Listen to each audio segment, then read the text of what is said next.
All right, welcome everyone to the deep dive. You know how it is, right? We all want that knowledge, that good stuff. We want those aha moments, but, you know, not to feel completely overwhelmed either. Yeah, for sure. Information overload is definitely a thing. Totally. So today, we're going deep.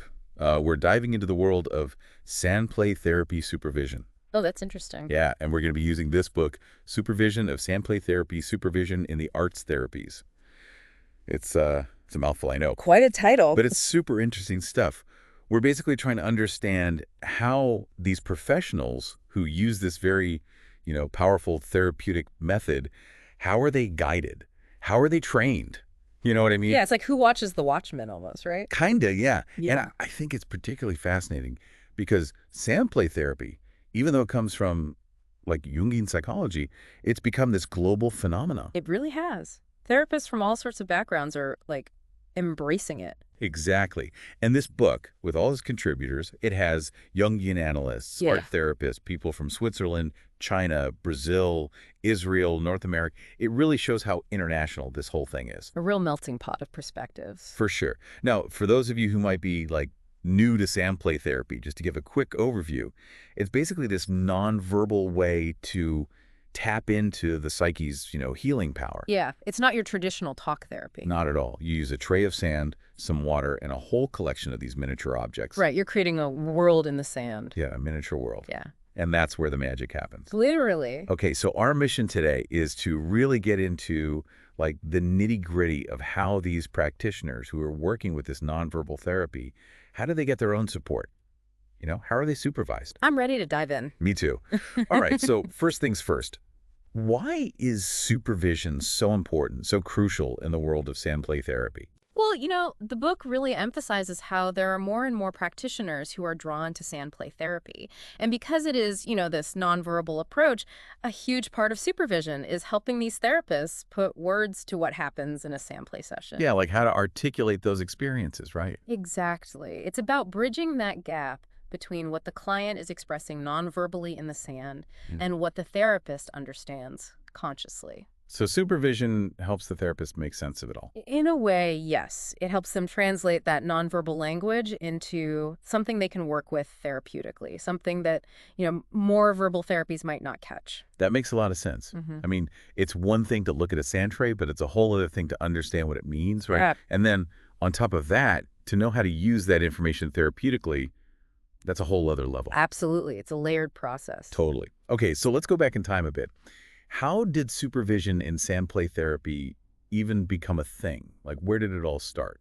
Well, it's fascinating, actually. You have to go back to Carl Jung himself. Oh, wow. Okay. Yeah, he was actually the first one to say that therapists in training, they should go through their own psychoanalysis. To understand themselves better, right? Exactly. And, when these trainees talked about their own clients during their analysis, they were getting a form of guidance. It wasn't formalized, but it was like a very early version of supervision. An informal mentorship almost. Yeah, something like that.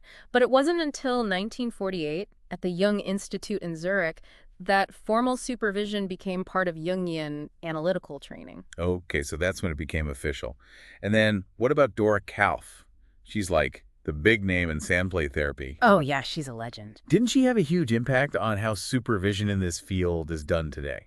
Absolutely. I mean, her approach to supervision was very much in line with Jung's teaching style. She worked with smaller groups, more structured, and she did a lot of personal sandplay therapy with professionals who came from all over to learn from her. Wow, people were traveling the world to work with her. They were. She also lectured a lot, used videos to show her theories and case examples. It's interesting, though, Jung was this prolific writer, but Kalff, she didn't write as much. Huh, that's surprising. Yeah. So to spread her approach, she was very strategic. She chose colleagues from different parts of the world, Europe, Asia, North and South America, people who had worked closely with her and really understood sandplay. So they were like her ambassadors. Exactly. And then I'm assuming these colleagues, they went on to introduce sandplay and how to supervise it in their own countries. Exactly. They brought it to their local areas and became, the main supervisors for a lot of the certified sandplay therapists we have today. That's amazing. It's like this lineage, this passing of the torch. It really is. And speaking of lineage, Kay Bradway, she wrote the foreword for this book we're talking about. She was actually one of Kalff's earliest supervisees. Oh, wow. So she's right there at the source. She is. And she's been a huge influence in developing sandplay here in the US. Being part of Kalff's early group really shaped her path as a supervisor. It's like a ripple effect, Ugh, spreading out from that central point. that's a great way to put it. Okay, so let's shift gears a little. We've talked about the history, but what about now? Like, what does a sandplay supervisor actually do? What are their main goals when they're guiding a therapist? Well, the book lays it out pretty clearly. A supervisor is a teacher and a mentor. Two roles in one. Right. And it's really important to remember that they're not the supervisee's therapist or analyst. Yeah, that's a separate thing. Totally. The main goal is to create this environment, a space that's collaborative and protected. They have space Exactly. Where the supervisee can really explore their work openly and honestly. without judgment. Exactly. And the bigger goal, the overall aim, is to help the supervisee reach their full potential, to connect with what Jung called the self. The self, okay. Yeah, it's this core concept in Jungian psychology. It represents, like, the totality of the psyche. The whole person, essentially. In a way, yes. And the supervisor is helping the supervisee become an ethical and effective professional, someone who can use their own unique skills and values in their work. So it's about individual growth within this larger framework. Exactly. And a big part of it is focusing on the supervisee's feelings, their reactions, their thoughts, even their fantasies that come up when they're working with a client. Wow, even their fantasies. Yeah. Because Jungian theory is all about understanding the unconscious, right? And that plays a huge role in supervision. Okay, I see. And the supervisor's job is to help the supervisee take those intuitive, those feeling-based responses and turn them into something they can understand consciously. So it's like translating that inner world into something concrete. Yeah, you could say that. That emphasis on intuition is really interesting, especially with something like sandplay, which is so nonverbal. It's all about those subtle cues. Right. Okay, so how does all this actually happen? Like in practice, what are the methods used in sandplay supervision? Well, there are a few key methods. Individual supervision, that was most common one for a while. It can be done in person or remotely, and it often involves using case material, photographs of the sand trays, or even slides.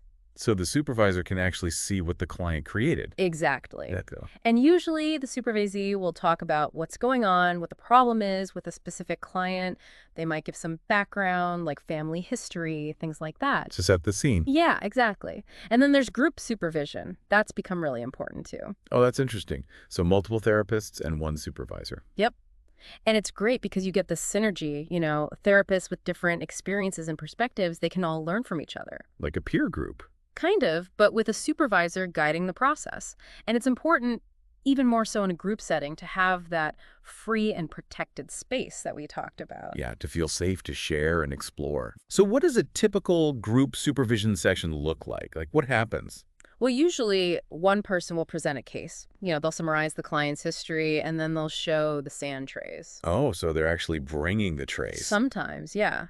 But often it's through slides, photos, or even, recreating the tray using the supervisor's own miniatures. Wow, that's creative. And then the whole group discusses it. They share what they see, ask questions, offer insights. And there's this really cool thing called the afterthought. Afterthought. Okay. What's that? So the person who presented, they come back in a later session and give an update on the case, share any new thoughts they've had. So it's like a follow-up. Yeah, exactly. It helps everyone stay engaged with the process. I like that. It's very thorough. So what are some of the specific things a supervisor is looking for during sandplay supervision? Like, what are the key aspects? Well, first off, the sand tray itself, it's seen as a reflection of the client's psyche. Like a window into their unconscious. Exactly. It's where the unconscious can show itself symbolically through the sand and the miniatures. Absolutely. And the supervisor is guiding the supervisee to become aware of that nonverbal communication. You can think of it like a waking dream almost, where the unconscious is expressed through symbols. Makes sense. And what about the relationship between the therapist and the client during the sandplay? Is that important too? Oh, absolutely. The dynamics between them, how they show up in the tray, it's all considered. Like, where were the objects placed in relation to the therapist? Things like that. Those subtle details. Exactly. And supervisors, They want to create an environment where the supervisee can talk about challenging cases, personal struggles, anything that might be affecting their work. It's about being able to confront those things without judgment. Having that safe space to process. Right. And then there's the whole thing about understanding the symbols in the sand tray. It's not just about interpreting them intellectually, it's about getting an intuitive grasp of their deeper meaning. So it's more than just a dictionary definition of a symbol. Way more. It's about feeling into it, understanding the unconscious meaning for that specific client. Yeah. Yeah, I get that. And the supervisor helps the supervisee develop that intuition. Another thing is that the whole process is seen as more important than any single sand tray. So it's not just about one moment in time. Nope. It's about the movement, the flow, the story that unfolds over multiple sessions. The journey, not just the destination. Exactly. And the book talks about this idea that the sand play process can mirror the archetypal journey. The archetypal journey. Yeah, those universal patterns you see in myths and stories, like the call to adventure, facing trials, finding wisdom, returning transformed. Right. Those classic themes. Exactly. And supervisors help supervisees see these patterns in their clients' sand plays. Then there's this thing called the self symbol. Yeah, okay. The self symbol. It's when an image pops up that represents the self. Often it's symmetrical, maybe like a mandala, or it has religious figures or precious objects. Interesting. And it's seen as a really important marker, like a midpoint in the client's healing journey. Like they're integrating, becoming whole. Exactly. And finally, the book emphasizes that sand play is cyclical. A complete process is a full circle, not an end point. So it keeps going, the growth continues. Yeah, it's a spiral, always evolving. Now, what about when you're working with therapists and clients from different cultures? How does Sandplay supervision adapt to that? That's a really important question, especially as sand play is becoming more global. Right, because cultures have different ways of expressing things. Exactly. And supervising multicultural trainees and their clients, it comes with its own set of challenges. I bet. Supervisors need to be sensitive to both the spoken and unspoken language, body language, cultural nuances, the whole background. It's about understanding the whole person in their context. Yeah. The book gives this example of a Japanese clinician who was working with a client from South Africa. It shows just how complex it can get. Wow, that's a lot of layers to consider. It is. And the book also points out that sandplay can be especially helpful for clients who aren't as verbally expressive. Oh, that's interesting. Yeah, like some people from Asian and Asian American backgrounds. Makes sense. And it talks about supervision in community mental health settings where you often have diverse clients, language barriers, and you need different therapeutic approaches. Yeah, the real world is messy, right? It is, but it's also where the most important work happens.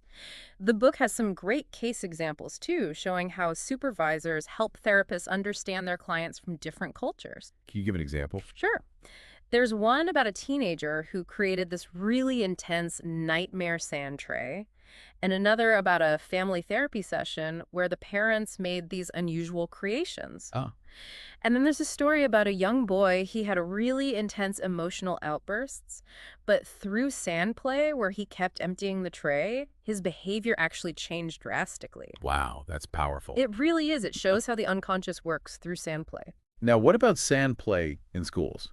Is that a thing? It is. The book talks about this concept called sand play without therapy.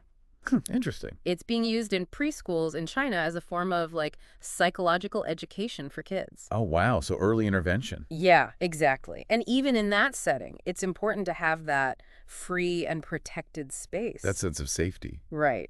The book tells the story about a kid who was labeled as the most difficult, but through his sand trays, you could see his separation anxiety and how he was slowly rebuilding trust. That's amazing. So these principles can be applied outside of therapy, too. Absolutely. Now, for therapists who want to become Sandplay supervisors, how does that training work? Well, the book talks about the difference between general clinical supervision groups and those that focus specifically on sandplay. So there's a specialization there. Yeah, and it's tricky because you might be supervising therapists who don't know a lot about sandplay yet. It's like another layer of teaching. Right. The book really emphasizes the importance of listening and observation, There's this story about a therapist who used her own personal sandplay to understand how she was supervising her interns. That's a cool way to reflect on your own process. It is. Yeah. And the book also talks about the difference between a supervisor and a mentor. Isn't that basically the same thing? Not quite. A supervisor is more like a teacher, a guide.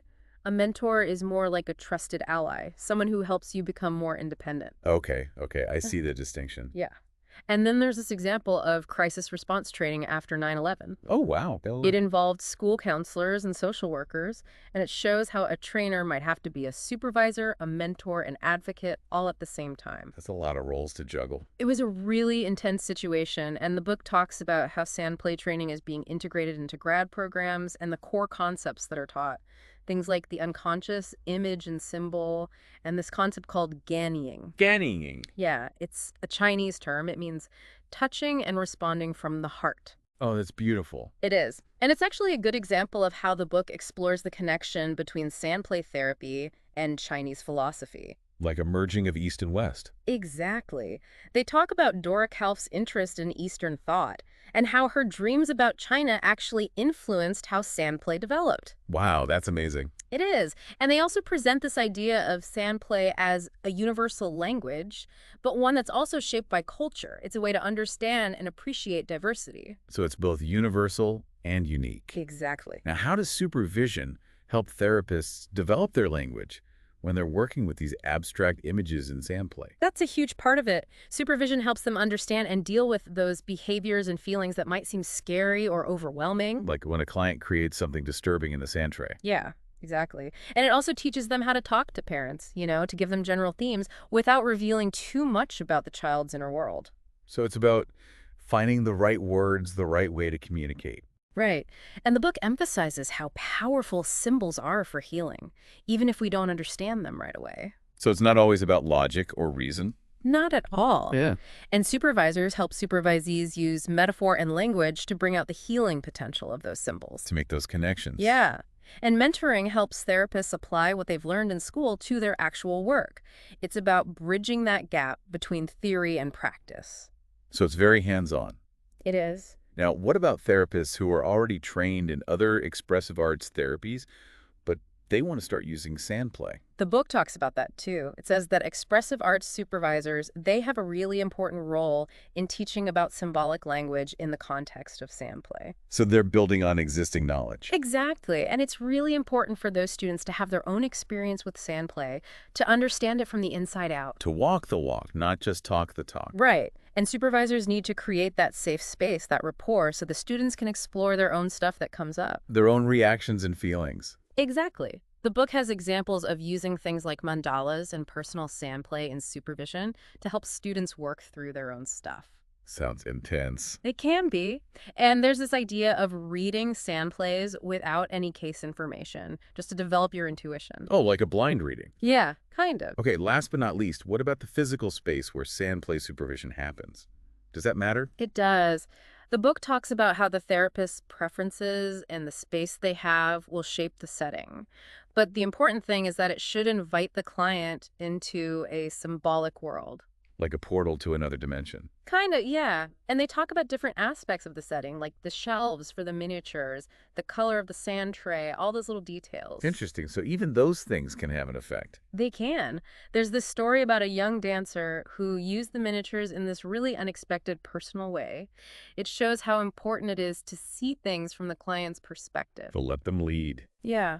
And the book also talks about how art therapists who are trained in sandplay can supervise those cases, even if the client originally came for art therapy. So it's all about integration. Exactly. Wow, this has been a really fascinating deep dive. It's amazing to see how much thought and care goes into supervising Sandplay therapists. It is. It's about guiding them to understand this powerful, nonverbal language of the psyche.